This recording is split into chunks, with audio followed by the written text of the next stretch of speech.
হবে। আমি এখন ভাবতেছি, লোক সমাজে মনে করতেছি আমি তো বিশাল বড় হুজুর, আমি তো তাহাজ্জুদকারী, আমি তো বিশাল বড় হাজি। কিন্তু ভাই কিয়ামতের মাঠে গিয়ে সব বাইর হয়ে যাবে আপনি কত বড় হাজি নাকি পাজি, জোরে বলেন ঠিক কিনা?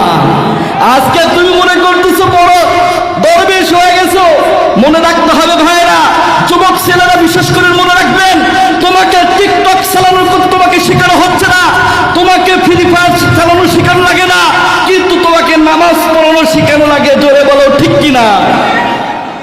কাল কিয়ামতের দিন মুসিবতের সময় ধরা খেয়ে যাবেন, ধরা খেয়ে যাবেন কিয়ামতের মাঠে। কিন্তু আমি কি আমার আব্বাকে বলবো, আব্বা আপনার অর্থ সম্পত্তি ওয়ারিশ সূত্র আমি কিন্তু আপনার অর্থ সম্পত্তি পেয়েছি, আব্বা আজকে একটা নেকির বদলতে আমি জান্নাতে যাইতে পারতেছি না, আব্বা আপনি আমার না দুনিয়াতে অর্থ সম্পত্তি সবকিছু আমাকে দিয়েছিলেন, আজকে আমাকে একটা নেকি দেন, একটা নেকি দিলে আমি জান্নাতে চলে যেতে পারবো। তখন আমার আব্বা কি বলবে জানেন? আমার আব্বা বলবেন, আমার তো দুনিয়াতে আমি তো বিয়েই করছিলাম না। আহারে, দুনিয়াতে আমি বিয়েই করেছিলাম না। আমি আমার মাকে বলবো, মা তোমার কাছে আমি দুধ পান করেছি, তুমি আমাকে কত আদর করেছো, তুমি আমাকে যখন মারছো তারপর তোমাকে মা মা মা বলে ডাক দিয়েছি, কত আদর কত যত্ন সহকারে তুমি আমাকে লালন পালন করেছো। আমি শুধুমাত্র একটা নেকির কারণে আজকে জাহান্নামে চলে যাচ্ছি, মা তুমি যদি আমাকে একটা নেকি দাও তাহলে আমি জান্নাতে যাইতে পারবো। তখন আমার আম্মা জান, আমার কলিজার টুকরা মা আমাকে বলবে, আমি তো দুনিয়াতে কোনোদিন বিয়েই বসি নাই। কিয়ামতের মাঠটা কেমন হবে একটু ভেবেছেন?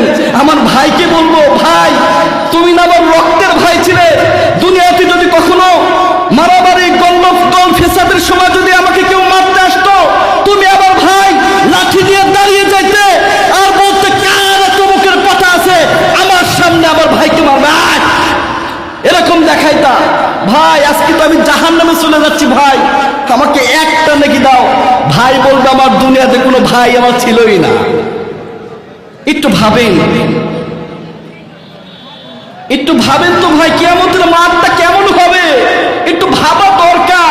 ওই দিন আমি যদি আমার নেক আমল যদি না দিতে পারি, কোরআন শরীফে সূরা নাবা আল্লাহ পাক রব্বুল সূরা নাবার মধ্যে একটি আয়াতে বলেছেন, ওয়াকুল্লা শাইইন আহসাইনাহু কিতাবা, বলা হবে তোমার কিতাব এখন তুমি পড়ো, কি কি করেছিলে এখন পড়ো, পড়তে থাকো, দেখো তুমি কি কি আমল করেছিলে। আমার কিতাব কিন্তু আমার